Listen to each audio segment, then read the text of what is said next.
Hi friends, ಎಲ್ಲರಿಗೂ ನಮಸ್ಕಾರ. ಬನ್ನಿ ಫ್ರೆಂಡ್ಸ್, ನಿನ್ನ ಜೊತೆ ನನ್ನ ಕತೆ ಸೀರಿಯಲಿನ ನಾಳಿನ ಸಂಚಿಕೆಯಲ್ಲಿ ಏನಾಗ್ತಿದೆ ಅಂತ ಒಂದು ಚಿಕ್ಕದಾದ ಫ್ರೆಂಡ್ಸ್. ಮೊದಲಿಗೆ ಇಲ್ಲಿ ಅಜ್ಜಿ ಪೇಡ ತಿನ್ನಂಗಾಗಿರುತ್ತೆ, ಅದನ್ನ ತನ್ನ ಮೊಮ್ಮಗನ ಹತ್ರ ಹೇಳಿ ತರಿಸ್ಕೋಬೇಕು ಅಂತ ರೂಮಿಗೆ ಬರ್ತಾ ಇರ್ತಾಳೆ. ಅಲ್ಲಿ ಆದರೆ ಅಜಿತ್ ಮತ್ತೆ ಭೂಮಿ ರೊಮ್ಯಾನ್ಸ್ ನೋಡ್ಬಿಟ್ಟು ಬೈಕೊಂಡು ಬರ್ತಾ ಇರ್ತಾಳೆ. ನಿಮ್ಗೇನು ಗೊತ್ತು ಏನು ಇಲ್ವಾ, ರೂಮ್ ಬಾಕ್ಲಾಕೋಬೇಕು ತಾನೆ, ಇಲ್ಲಿ ಯಾವಾಗಲೂ ಬರೀ ನಿಮ್ಮದು ರೊಮ್ಯಾನ್ಸ್ ನೋಡೋದೇ ಆಯಿತು ಅಂತ ಅಜ್ಜಿ ಬೈಕೊಂಡ್ ಬರ್ತಾ ಇರಬೇಕಾದ್ರೆ ಅಜಿತ್ ಹೇಳ್ತೇನೆ, ಏನಕ್ಕೆ ಬಂದೆ ಅಜ್ಜಿ, ನಿನಗೆ ಏನಾದರೂ ಬೇಕಿತ್ತಾ, ಏನು ಮಾಡೋದು, ಹೊಸ್ದಾಗಿ ಮದುವೆ ಆಗಿದೆಯಲ್ಲ, ಇದೆಲ್ಲ ಸಹಜ ಅಲ್ವಾ ಅಜ್ಜಿ ಅಂತ ಹೇಳ್ತಾ ಇರ್ತಾನೆ. ಅದಕ್ಕೆ ಅಜ್ಜಿ ಹೇಳ್ತಾ ಇರ್ತಾರೆ, ಹೌದು ಹೌದು ಭಾರಿ ಕಲ್ತಿದ್ಯಾ ನೀನು ಈ ನಡುವೆ, ಆಯ್ತಾ, ಯಾವಾಗಲೂ ಹೆಂಡತಿ ಸೆರಗನ್ನ ಹಿಡ್ಕೊಂಡು ನೀನು ಹೋಗ್ತಾ ಇರು ಆಯ್ತಾ, ನಮಗಂತೂ ತುಂಬ ಬೇಜಾರಾಗುತ್ತೆ, ಇದು ನನ್ನ ಮೊಮ್ಮಗನ ಅಂತ ಹೇಳೋಕ್ಕೆ ನಾಚಿಕೆ ಆಗ್ತಿದೆ, ನೀನು ಖಡಕ್ ಪೊಲೀಸ್ ಅಂಥದ್ರಲ್ಲಿ ಹೆಂಡತಿ ಸೆರಗ ಹಿಂದೆ ತಿರ್ಕೊಂಡು ಹೋಗ್ತಾ ಇರ್ತೀಯ, ಏನೂ ಇಲ್ಲ ಬಿಡು, ನಾನು ಏನೋ ವಿಷಯ ಹೇಳೋಣ ಅಂತ ಬಂದೆ, ಆದರೆ ನಿನ್ನ ನೋಡಿ ನನಗೆ ತುಂಬ ಬೇಜಾರಾಯಿತು, ಚೀಚಿ ಅಪ್ಪ ಅಂತ ಅಂದ್ಬಿಟ್ಟು ಈ ಬೈಕೊಂಡು ಅಜ್ಜಿ ಹೊರಗಡೆ ಬರ್ತಾರೆ. ಇನ್ನೊಂದು ಕಡೆ ಅಪೇಕ್ಷಾ ಬೇಕು ಅಂತಲೇ ಅಜ್ಜಿನ ರೊಚ್ಚಿಗೆದಳಿಸ್ತಾ ಇರ್ತಾಳೆ. ಅಜ್ಜಿ, ನಿಮ್ಮ ಮೊಮ್ಮಗ ಸ್ವೀಟ್ನ ತಂದ್ಕೊಟ್ಟು ಡ್ಯೂಟಿಗೆ ಹೋಗ್ತಾನೆ ಅಂತ ನಾನು ಅಂದ್ಕೊಂಡಿದ್ದೆ, ಆದರೆ ಅವನು ನಿನ್ನ ಬಗ್ಗೆ ಕೇರೇ ಮಾಡಲಿಲ್ಲ ಅನ್ಬೇಕಾದ್ರೆ ಅಜ್ಜಿ ಕೋಪ ಮಾಡಿಕೊಂಡು,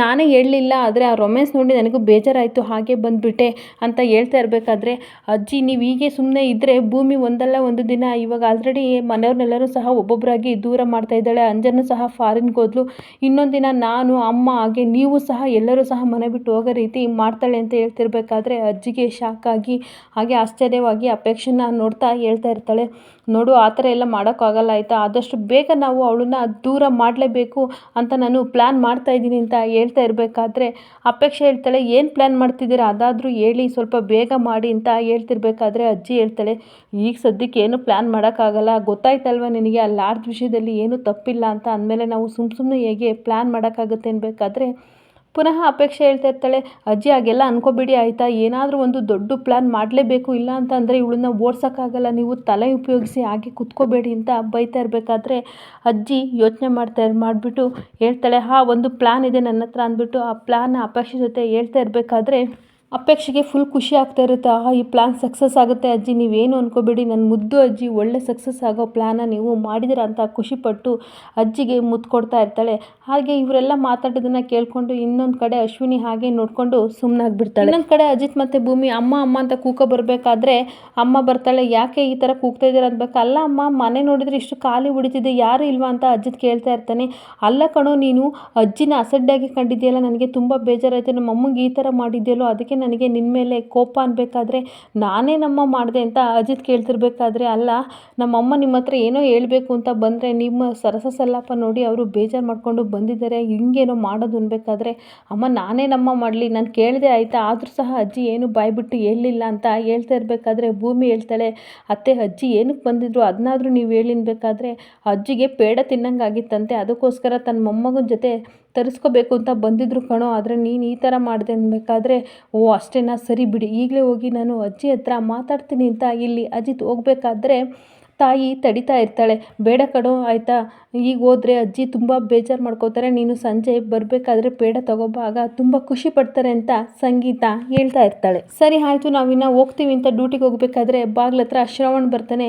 ಶ್ರವಣ್ನ ನೋಡಿಬಿಟ್ಟು ಅಜಿತ್ ತುಂಬ ಕೋಪ ಮಾಡ್ಕೊಂಡು ಹಾಗೆ ಹೋಗ್ತಾ ಇರ್ತಾನೆ. ಆವಾಗ ಶ್ರವಣ್ ಹೇಳ್ತಾನೆ, ನೋಡ್ದ ನಿನ್ನ ಮಗ ಯಾವ ಥರ ರಿಯಾಕ್ಷನ್ ಕೊಡ್ತಾ ಇದ್ದಾನೆ, ನಾನು ಅದಕ್ಕೆ ಹೇಳಿದ್ದು ಈ ಮನೇಲಿ ಇರಲ್ಲ ಅಂತ ಹೇಳ್ಬೇಕಾದ್ರೆ ಸಂಗೀತ, ಬಾರೋ ನಿಂದೊಂದು ಆಯಿತಾ, ಯಾವಾಗಲೂ ಇದೆ ಬಾರೋ ಅಂದ್ಬಿಟ್ಟು ಸುಮ್ಮನೆ ತನ್ನ ಪಾಡಿಗೆ ತಮ್ಮನ್ನು ಕರ್ಕೊಂಡು ಹೋಗ್ತಾ ಇರ್ತಾನೆ. ಇನ್ನೊಂದು ಕಡೆ ಅಶ್ವಿನಿ ಮತ್ತು ದೇವಿಯಾನಿ ಇಬ್ಬರು ಸಹ ಹೊರಗಡೆ ಮಾತಾಡ್ತಾ ಇರ್ತಾರೆ. ಅವಾಗ ದೇವಿಯಾನಿ ಹೇಳ್ತಾ ಇರ್ತಾಳೆ, ತುಂಬ ಶೆಕೆನಪ್ಪ ಇಲ್ಲಿ, ಈ ಮಂಡ್ಯದಲ್ಲಿ ಎಷ್ಟು ಉರಿ ಬಿಸಿಲು ಇದೆ ಅಂತ ಅನ್ಬೇಕಾದ್ರೆ, ಮೇಡಮ್ ಉರಿ ಬಿಸಿಲು ಇರೋದು ನಿಮಗಲ್ಲ, ನಿಮ್ಮ ಮನಸ್ಸಿಗೆ ತುಂಬ ಉರಿ ಆಗ್ತಿದೆ ಅಂತ ಹೇಳ್ತಾ ಇರಬೇಕಾದ್ರೆ ದೇವಿಯಾನಿ ತುಂಬ ಕೋಪ ಮಾಡಿಕೊಂಡು, ಹೌದು ನೀನು ಹೇಳ್ತಿರೋದು ನಿಜ, ನನಗೆ ಎಲ್ಲಿ ಉರಿ ಆಗ್ತಿದೆ ಅಂತ ನಿನಗೆ ಗೊತ್ತಾ, ನನ್ನ ಮಗಳು ಯಾವುದೋ ದೇಶದಲ್ಲಿ ಪರದೇಶಿ ಥರ ಸುತ್ತಾ ಇದ್ದಾಳೆ, ಅದನ್ನು ನೆನೆಸ್ಕೊಂಡು ನನಗೆ ಹೊಟ್ಟೆ ಉರಿತಿದೆ, ಈ ಭೂಮಿನ ನಾವು ಏನು ಸಹ ಮಾಡೋಕ್ಕಾಗಲಿಲ್ಲ, ಏನಾದರೂ ಮಾಡೋಕ್ಕೆ ಹೋದರೂ ಸಹ ನಾವೇ ತಗ್ಲಾಗ್ತಾ ಇದ್ದೀವಿ, ಆ ಥರ ಆಗ್ತಿದೆ, ನಮ್ಮ ಪ್ಲ್ಯಾನ್ ಯಾವುದೂ ಸಹ ಸಕ್ಸಸ್ ಆಗ್ತಿಲ್ಲ, ಆ ಅಜಿತ್ ಎಲ್ಲನೂ ಸಹ ಸರಿ ಮಾಡ್ತಾ ಇದ್ದಾನೆ, ಮನೆ ಬಿಟ್ಟು ಓಡಿಸೋಣ ಅಂತ ಅಂದ್ಕೊಂಡ್ವಿ, ಆಮೇಲೆ ರೆಡ್ ಹ್ಯಾಂಡ್ ಆಗಿ ಪೊಲೀಸ್ ಕೈಲಿ ಸಿಗಾಕೊಂಡ್ಲು, ಅದು ಸಹ ಫೇಲ್ ಆಯಿತು, ಈ ಥರ ಏನು ಮಾಡಿದ್ರೂ ಸಹ ಅಜಿತ್ ಅವಳನ್ನ ಕಾಪಾಡ್ತಾ ಇದ್ದಾನೆ, ಇವಳು ಮನೆಯಿಂದ ಹೋದ್ರಷ್ಟೇ ನನ್ನ ಮಗಳನ್ನ ನಾನು ಇಲ್ಲಿ ಕರ್ಕೊಬರೋಕ್ಕಾಗೋದು, ಹೀಗೆ ಸುಮ್ಮನಿದ್ರೆ ಸಾಕಾಗಲ್ಲ, ಏನಾದರೂ ಒಂದು ನಾನು ಮಾಡಲೇಬೇಕು, ಬೇರೆ ಪ್ಲ್ಯಾನ್ ಅಂತ ಯೋಚನೆ ಮಾಡಿ ದೇವಿಯಾನಿ ಮತ್ತೆ ಹೇಳ್ತಾ ಇರ್ತಾಳೆ. ಹೇಗಿದ್ರೂ ಸಹ ರಾಮಣ್ಣಗೆ ತುಂಬ ದ್ವೇಷ ಇದೆ ಭೂಮಿ ಮೇಲೆ.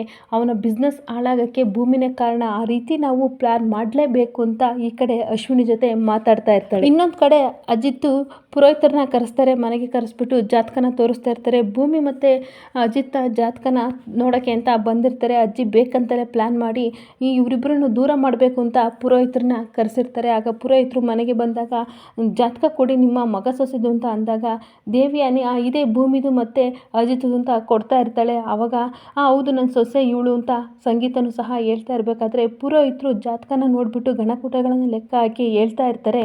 ಇವರಿಗೆ ವೈವಾಹಿಕ ಜೀವನದಲ್ಲಿ ಗ್ರಹತೆಗಳು ಸರಿ ಇಲ್ಲ ಅಂತ ಪುರೋಹಿತರು ಹೇಳ್ತಾ ಇರಬೇಕಾದ್ರೆ ಸಂಗೀತ ಭೂಮಿ ಮುಖನೇ ನೋಡ್ತಾ ಇರ್ತಾಳೆ. ಆವಾಗ ಅಜ್ಜಿ ಬೇಕು ಅಂತಲೇ ಹೌದಾ ಈ ಥರ ಆಗಿದೆ ಪುರೋಹಿತರೆ, ಹಾಗಾದರೆ ಏನು ಮಾಡೋದು ಅಂತ ಕೇಳ್ತಾ ಇರಬೇಕಾದ್ರೆ ಹಾಗಾದರೆ ಇದಕ್ಕೆ ಏನು ಪರಿಹಾರ ಇಲ್ವಾ ಗುರುಗಳೇ ಅಂತ ಅಜ್ಜಿ ಕೇಳ್ತಾ ಇರಬೇಕಾದ್ರೆ ಇದೆಯಮ್ಮ ಒಂದೇ ಒಂದು ಪರಿಹಾರ ಇದೆ. ಅದೇನು ಅಂತಂದರೆ ನಿಮ್ಮ ಮೊಮ್ಮಗ ಈ ಕ್ಷಣದಿಂದಲೇ ಸಹ ಅವರ ಹೆಂಡ್ತಿನ ಯಾವುದೇ ಕಾರಣಕ್ಕೂ ಸಹ ಟಚ್ ಮಾಡಬಾರ್ದು, ಹಾಗೆ ಮಲಗಬೇಕು ಅಂತ ಇಲ್ಲಿ ಪುರೋಹಿತರು ಹೇಳ್ತಾ ಇರ್ತಾರೆ.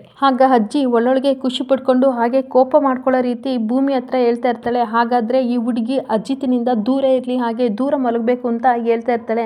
ಆ ಮಾತನ್ನ ಕೇಳಿ ಸತ್ಯಣ್ಣನಿಗೂ ಸಹ ಶಾಕ್ ಆಗ್ತಾ ಇರುತ್ತೆ. ಹಾಗೆ ದೇವಿಯನಿಗೆ ಒಳ್ಳೊಳಗೆ ಖುಷಿ ಆಗ್ತಿರುತ್ತೆ. ಈ ಕಡೆ ಅಪೇಕ್ಷೆನೂ ಸಹ ಒಳ್ಳೊಳಗೆ ಖುಷಿ ಪಡ್ತಾ ಇರ್ತಾಳೆ. ಸಂಗೀತ ಮತ್ತು ಭೂಮಿ ಇಬ್ಬರು ಸಹ ಒಬ್ಬೊಬ್ಬರು ಮುಖನ ನೋಡ್ಕೊಂಡು ಹಾಗೆ ನಿಂತ್ಕೊಬಿಡ್ತಾರೆ. ಇಲ್ಲಿಗೆ ಈ ಸಂಚಿಕೆ ಮುಕ್ತಾಯವಾಗುತ್ತದೆ. ಈ ವಿಡಿಯೋ ಇಷ್ಟ ಆದರೆ ಪುಟ್ಟದೊಂದು ಲೈಕ್ ಮಾಡಿ ಫ್ರೆಂಡ್ಸ್, ಹಾಗೆ ಫಾಲೋ ಮಾಡಿ. Thank you.